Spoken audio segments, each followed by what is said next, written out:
kōhua kai. Pai te kākara, kei te tūnua ake ano, koe te tahi o era pūrari mo tia o eho, te ki mai a tako noho taha, me ono niho aputa mā ta taki aukati.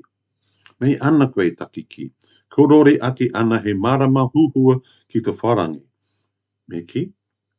Ma noko nei kaore I reira tera tiko rori, tiko pohiwa. Era māmenga ke rewa tiki, a me na pāpere.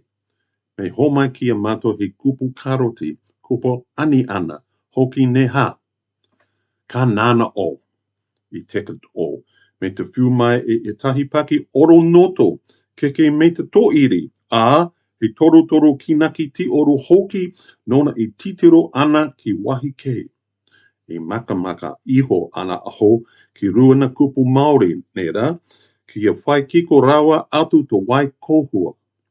I naenei, ki te tohi mai te kopani o te kōhua, whakameto mai ana te hiki aki te tō mai ano, ko te ki mai kua raru, tena pehi mai I na mea o roto, rarangi mai ne, a ora are ake ti ororiti. Kia mō mahara, e hoa, kaua I taupaka, I tene mea ne ha, ko tera atu no I whakarato mai hi purari, po tuku ruku, rawa, ka mutu he kōwhau, homai he tino kōhua kai, ka hahongia mai ne o oko whanonga, tikaro mai ana he te hupe I muri rā I te ti wata. Ai, tako hamemi, me te hoko, kōrore I te oro kati tārua, me te oro puari tārua mā te tahi koko rako. Engari, tata ki te poanga o tā moa mo tea, I ato whakaiti haere I te wera me te miri I te tahi pako wata ki harihi I te taha. Moko ake, kauri kau he take I aiane mo ene whiti hawhi tunu I kone. Nei ha?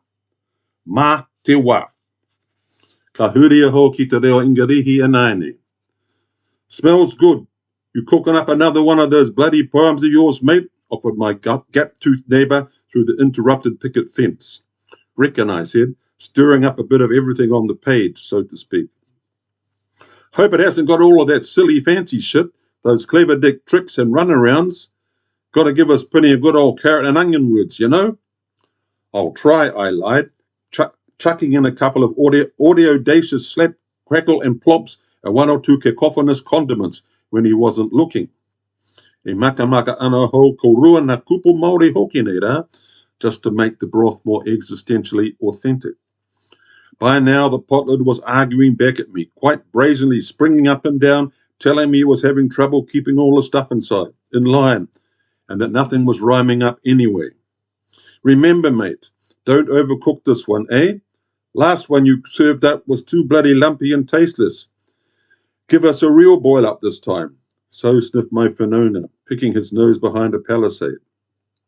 Yeah, I muttered, alternately alliterating and assonanting the concoction with a wooden spoon.